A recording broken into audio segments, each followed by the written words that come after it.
It's less common these days for train tracks to go over and under roads. Instead, they use railroad crossings as intersections where track and road meet.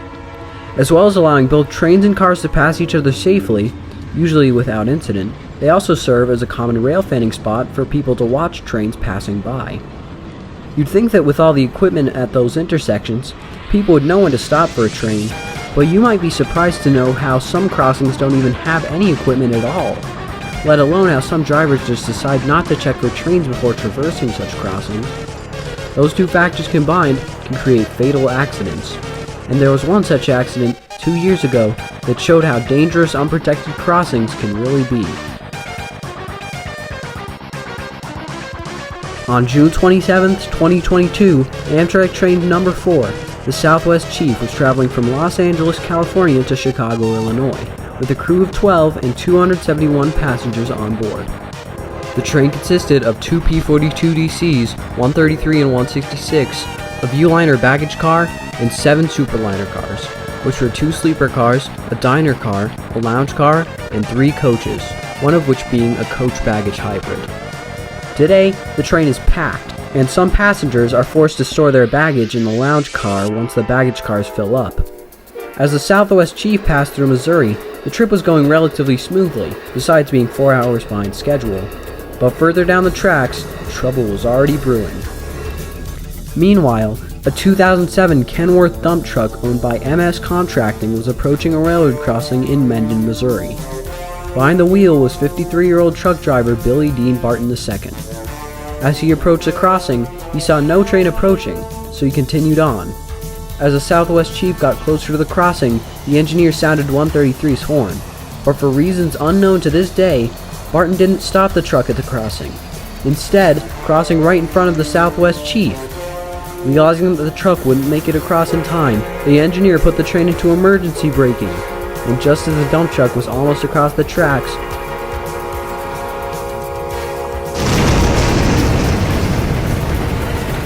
.133 hit the back end of the truck at 87 miles per hour and sheared it right off its frame. .133 tipped off the tracks and derailed. This caused the remainder of the train to also derail and fall to a ditch beside the tracks. After the wreck, chaos ensued. Cars were lying on their sides with disoriented passengers thrown right out of their seats and flung around the coaches, along with baggage and other debris.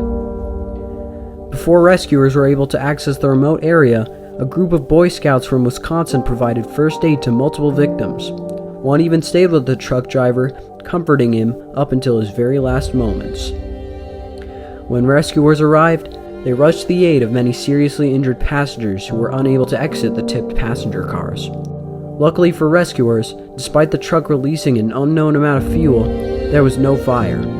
As well as this, some of the uninjured passengers, including the Boy Scouts, were able to evacuate some of the more seriously hurt passengers from the train cars. In total, 4 people are dead, including the truck driver and 1 passenger that died in the hospital days after the crash. 146 people are injured. The damage cost totals at $4 million. But how could such a grade crossing accident happen?